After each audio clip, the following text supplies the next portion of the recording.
परिशः यानी क्या? इच्छा से दुख को सहन करना, उसका नाम परिशः। संसार के अंदर जितने भी दुख आप सहन करते हो, वो इच्छा से करते हो या अनिच्छा से करते हो? शायद अनिच्छा से करते हो। लाइट चली जाती है,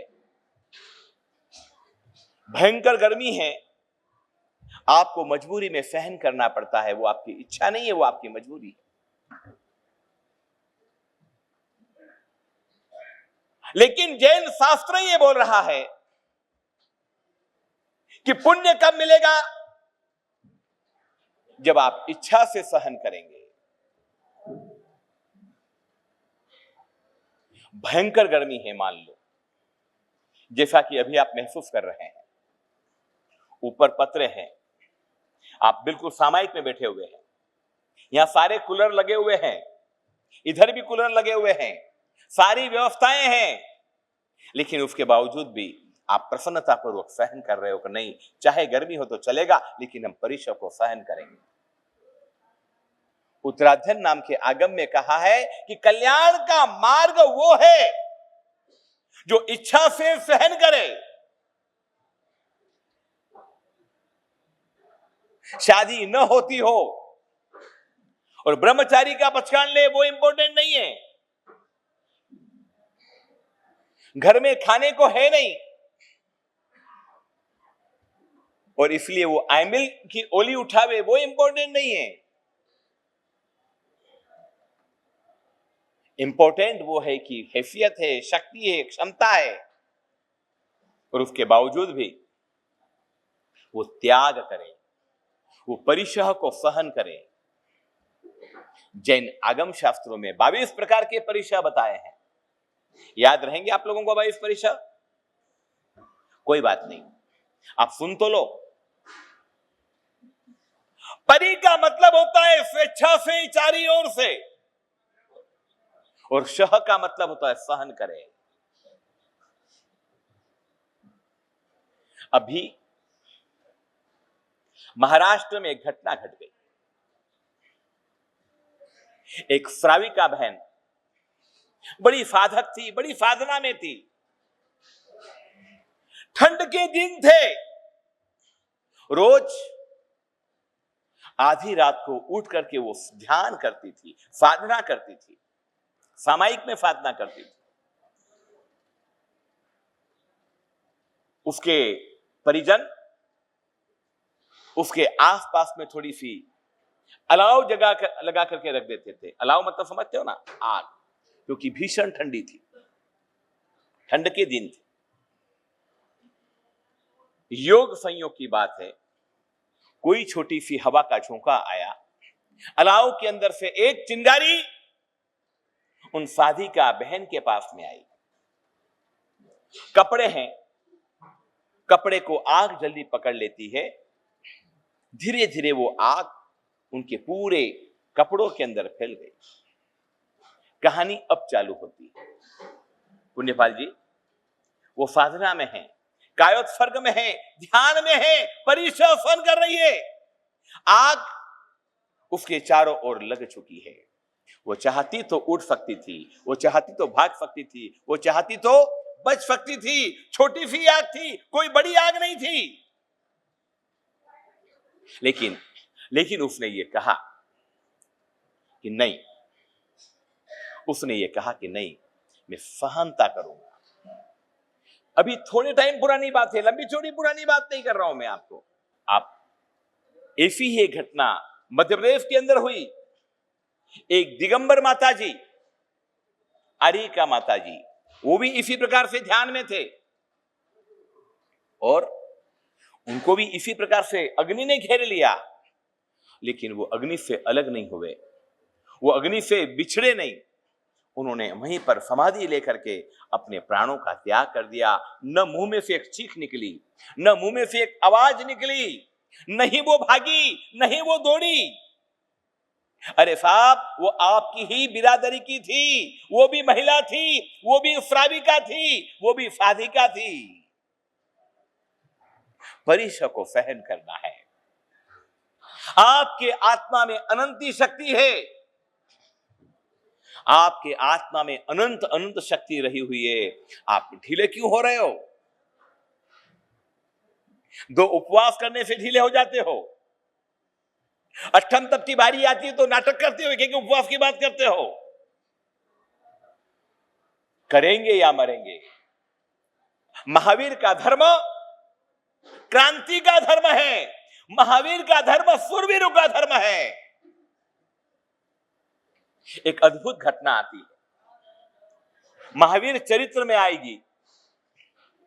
उसमें इंद्र परमात्मा से निवेदन कर रहा है कि प्रभु, मैं अपने अवधि ज्ञान से ये देख पा रहा हूं कि आने वाले समय में आपके ऊपर बहुत सारे उपसर्ग होने वाले हैं। परमात्मा, आप मुझे इजाजत दें, मैं आपकी सेवा में रह करके आपसे आपके ऊपर आने वाले जितने भी उपसर्ग हैं उन सभी को मैं क्या करूं? दूर हटा दूं।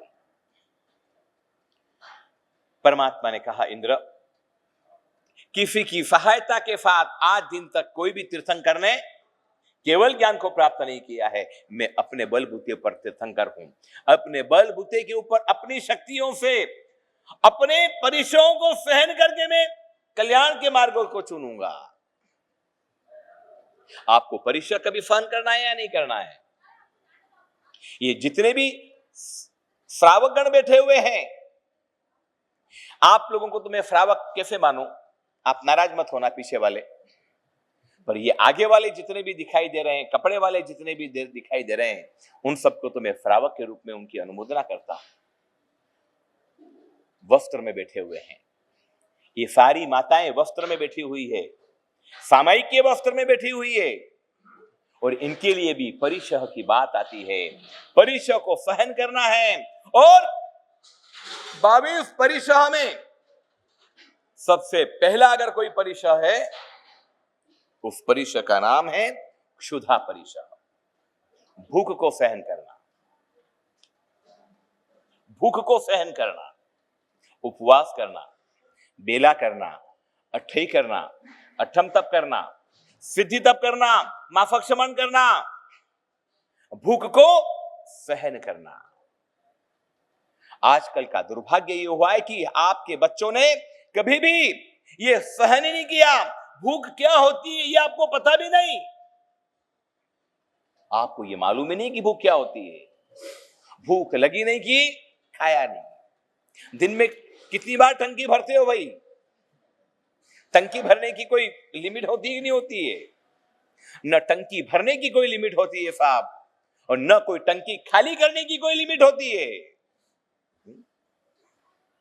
जब मन पड़े तब खाना चालू कर दिया। मनीष जी, एक व्यक्ति मुझे मिला था, होगा कोई 65-70 साल का। बोले, गुरुदेव अब तो खाना ही खवाना बंद हो गया। पहले तो जवानी में क्या गुरुदेव, खड़े खड़े 25 रोटी खा जाते थे, अब तो कुछ खा ही नहीं सकते हैं। फिर भी मैंने पूछा क्या खाते हो, बोलो तो सही क्या खाते हो। उनकी हेल्थ हाइट को देख करके मुझे लग रहा था कि शायद ये मजबूती से खाते होंगे। मैंने पूछा क्या खाते, बोले कुछ नहीं खाता हूं गुरुदेव, सुबह नाश्ता करता हूं, पोहे जलेबी जो भी मिल जाए वो, 9 बजे कॉफी पी लेता हूं गुरुदेव, 11 साढ़े 11 बजे बड़ी मुश्किल से 5 रोटी खवाती है, दोपहर को लाख इच्छा होती है खाने की गुरुदेव, लेकिन गर्मा गर्म नाश्ते कचौरी वचौरी कुछ हो ज्यादा मिल जाता खा लेता हूं। शाम पड़ते ही खिचड़ी कड़ी 2-3 फलके ऐसा कुछ ले लेता हूं गुरुदेव। रात को दूध पीता हूं गुरुदेव, कुछ खा ही नहीं सकता हूं। हाँ भाई, इससे ज्यादा खाना भी क्या है, इससे ज्यादा खाना क्या है।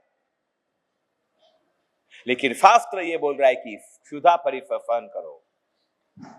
आप में अनंती शक्ति है, मन को बनाओ, मन के गुलाम मत बनो। जो मन कहे वो मत करो, थोड़ी अपनी वाली भी चलाओ, थोड़े अपने आत्मा का भी सम्मान करो। क्या इच्छाओं के दास बनते हो? क्या इच्छाओं की गुलामी करते हो? क्या इच्छाओं के पीछे घूमते हो? अरे अपना भी तो सत्व जगाओ। चाय की आदी बनते हो, चाय नहीं मिलती है तो सर चकराते हो। अरे चाय के चक्कर में किसी की 12 बजा देते हो। ये आदत के गुलाम, ये खाने के गुलाम, ये वस्तुओं के गुलाम। अरे आप तो अनंत शक्तिशाली हो, आत्मा हो साहब। आप में अनंती शक्ति है। इस दुनिया में कोई ऐसी शक्ति नहीं है जो आप नहीं कर सकते हो, कोई ऐसा कार्य नहीं जो आप नहीं कर सकते हो। अभी स्थिति तब चल रहा है, यहां पर डामाडोल हो रहे हो, कमजोर होते जा रहे हो। और आश्चर्य की बात यह है साहब कि गिरते हुए को क्या देना चाहिए? सहारा देना चाहिए। अरे आत्मा का कल्याण करना है, मन को जीतना सीखो। मन के गुलाम मत बनो, मन के स्वामी बनो, मन के बादशाह बनो। अनंत आत्म शक्ति को जागृत करो। करेंगे या मरेंगे। चेन्नई के एक हॉस्पिटल में भयंकर आग लगी। 5 मंजिल का वो हॉस्पिटल था। भयंकर आग लग गई। चारों ओर से पूरी बिल्डिंग को आग ने घेर लिया। अनेक मरीज थे उस बिल्डिंग के अंदर। वो सारे के सारे उनको निकाला जा रहा था। एक बुढ़िया थी जिसको लकवा हो गया था। वैसे तो लकवा आधे शरीर में होता है, लेकिन करीब करीब उस महिला को करीब करीब पूरे अंगों में ही लकवा हो गया था। वो आधे अंग से तो नहीं चल पाती थी, लेकिन दूसरे अंग में भी वो शक्ति नहीं थी। वो करवट भी नहीं ले सकती थी। उठने की तो दूर की बात है। सारे लोग भाग गए थे। उस बुढ़िया के रूम वाले, उसके परिवार भी सबसे पहले मैदान छोड़ के भाग गए थे। और ये बड़ी भागने की बड़ी भयंकर बीमारी है। जब अपने ऊपर आती है बात, तब सबसे पहला व्यक्ति रणछोड़ बनता है। बड़ी बड़ी बातें करवा लो, बड़ी बातें डिंगे हंकवा लो, लेकिन जब खुद के ऊपर बात आती है तब सबसे पहले वो 9 तो 11 होता है। उसके परिजन सारे भाग गए, सारे डॉक्टर आदि भी भाग गए। आग की बात, कान में लकवा नहीं है, शरीर में लकवा होता है साहब। आंख और कान में लकवा कभी नहीं होता। आंख से वो देख रही थी, कान से वो सुन रही थी। उसको पता चल गया था कि अब मरना तय है। करूं तो करूं क्या? रूम के अंदर बाहर लपटे हैं, थोड़ी देर के अंदर रूम के अंदर आग लग जाएगी। और बाहर शोरगुल हो रहा है, फायर ब्रिगेड की गाड़ी आ रही है। खिड़की खोलनी थी, कैसे भी करके बाहर जाना था। बुढ़िया ने हिम्मत करी।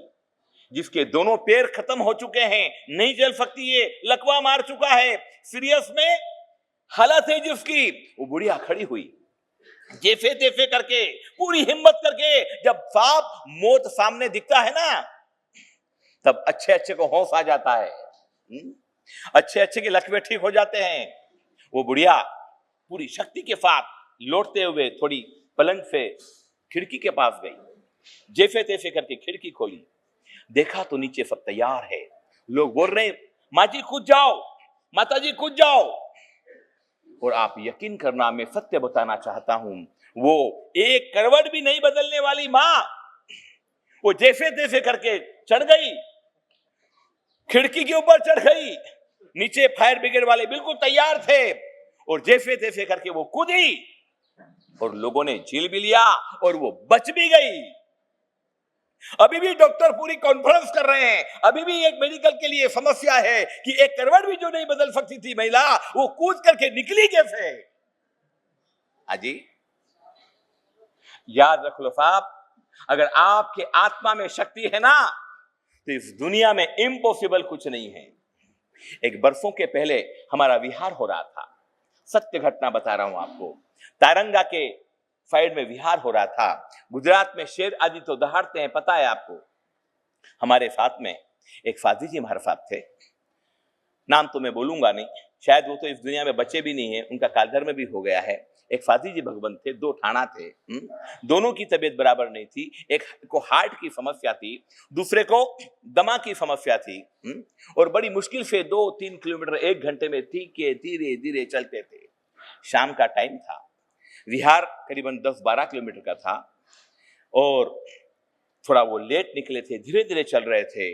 अचानक एक शेर की दहाड़ आई, शेर की गर्जना सुनी।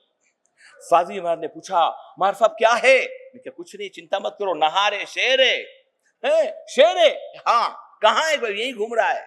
अब क्या करना, मेरा रास्ता सीधा है, जल्दी पहुंचो, सूर्यास्त के पहले पहुंच जाना। आप यकीन करना मेरी बात पर, जो 2-3 किलोमीटर में हाफ जाते थे, वो फादी जी महाराज ने ईमानदारी से मेरे नजरों की देखी हुई बात है साहब, मेरे पहले वो पहुंच गए। डर डर तो होता ही है साहब, लेकिन आपकी आत्मा की शक्ति होती है, आपकी आत्मा की ताकत होती है। अपने आप को कमजोर मत समझो, अपने आप को लाचार मत समझो, अपने आप को बेबस मत समझो। अनंत शक्ति आपके भीतर में पड़ी हुई है। आवश्यकता है उसको जागरूक करने की, आवश्यकता है उसको परखने की। पर्युषण पर्व आ रहा है, चातुर्मास चल रहा है, तपस्याओं का अंबार लगा हुआ है। कई लोग माफकशमन में आगे बढ़ रहे हैं, कई लोग सिद्धि तप में आगे बढ़ रहे हैं, कई लोग धर्मचक्र श्रेणी तप में आगे बढ़ रहे हैं। परीक्षाएं आएगी और याद रख लो साहब, जिस तप में परीक्षा नहीं होती, शायद वो तप पूरा करने का भी आनंद नहीं होता। मुझे बताओ, फिल्म कौन सी अच्छी लगेगी आपको?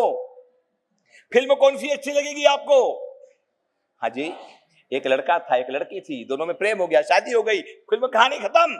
इस पे इंटरेस्ट आएगा या कैसे आएगा, बोलो तो सही। हाँ जी, सस्पेंस रहेगा, कोई तीसरा व्यक्ति आएगा, फिर नई कहानी आएगी, फिर कुछ अवरोध आएगा, फिर एक खलनायक आएगा, फिर एक हीरो आएगा, फिर कहानी चालू होगी और फिर इंटरेस्ट आएगा। ऐसी सीधी सादी तपस्या, सिंपल वे में तपस्या अगर कर लोगे, सीधे सीधे तपस्या अगर कर लोगे, वोमिटिंग नहीं होगी, तकलीफ नहीं होगी। 2-4 बार अगर हमारी अनहारी दवाई ना लोगे तो उस तपस्या का फिर आपको एहसास नहीं होगा कि मैं क्या कर रहा हूं, तपस्या कर रहा हूं। बात चल रही थी शुद्धा परिशा, भूखे रहना, इच्छा से भूखे रहना। इस दुनिया का सबसे बड़ा कठिन काम है साहब, इच्छा से भूखे रहना।